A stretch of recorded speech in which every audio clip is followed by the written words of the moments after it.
You're watching Screen Junkie Central. Today's episode is brought to you by T-Mobile, the Un-carrier.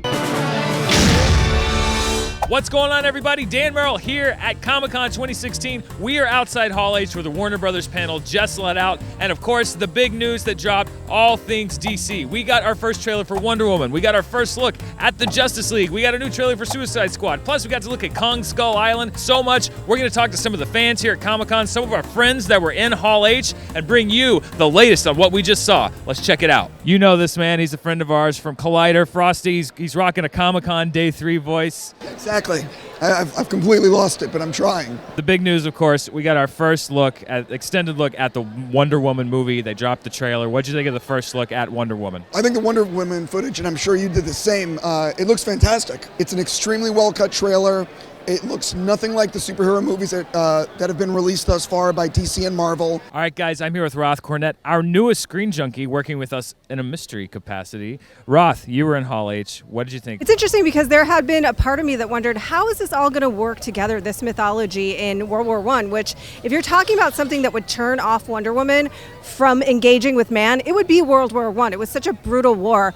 But actually, it worked together seamlessly. That sword in the midst of the gunplay was kind of glorious. Just the shield stopping that hail of fire and bullets, right? Absolutely, and I love that shot where she's walking to the party. She's in a beautiful dress, and it cuts to the back, and she's got the sword behind her. Having a moment. Her moments in Dawn of Justice don't do her justice. What we saw in that trailer was more amazing than anything I've ever seen in my life. I didn't love the trailer start to finish, but the action sequences that Patty Jenkins and company have put together look fantastic. It is going to be something special, and we have less than a year until we get to check it out. Sir, what's your name? Hal Rudnick. And were you in Hall H to see any of the footage today? No, I wasn't. Okay, thank you then. I'm so excited. I've been waiting for a Wonder Woman movie for a while, and to finally have it, and I think they picked the perfect actress to play it. That was really great. I mean, she was a bad woman. It's going to be awesome. Plus, with Chris Pine, what's not to love there? I think I was most excited to see the tease of Justice League, right? Because they're still in production, but it actually gave us a pretty good feel of some of these relationships.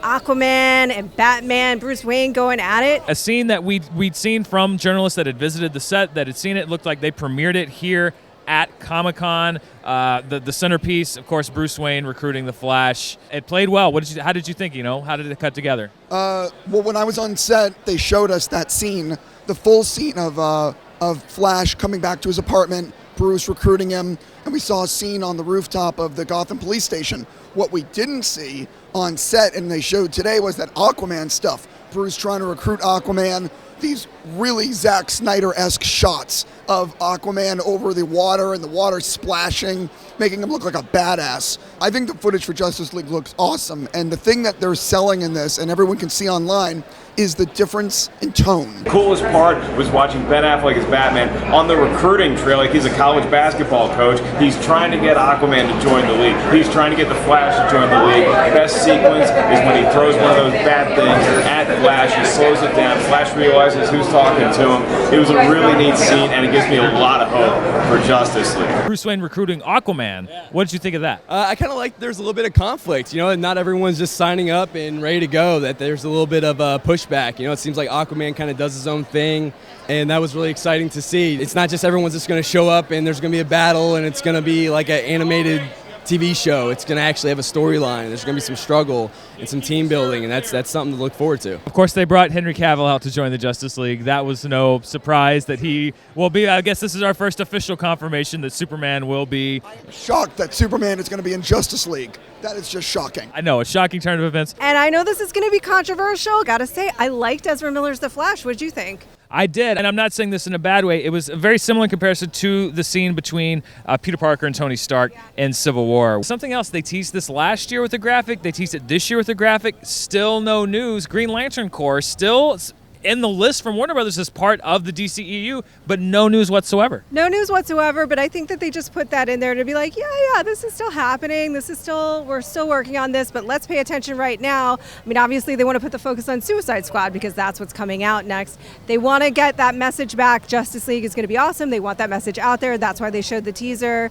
And they wanted people to be hyped about Wonder Woman. Other than the DC properties, anything else stand out for you from the WB presentation? Anything that maybe surprised you a little bit? Yeah, I loved the Lego Batman. They did a panel for Lego Batman, and it started with like them actually having Lego Batman pretend to be in Hall H. So it was animated like Lego Batman was coming with Joker and Lego Conan O'Brien. I don't know if they're going to release that footage, but that was fantastic and original, and it shows the creativity of those people making those films. Hey, we didn't even get to mention Kong Skull Island looked fantastic. I think that gave me the biggest chill because I'm a big monster fan. My favorite trailer, I think, was Skull Island, just because it's the first footage that we've seen from the film, and obviously it felt like Apocalypse Now. It felt like a gritty 70s kind of war movie in the way it looked, but then you have this larger-than-life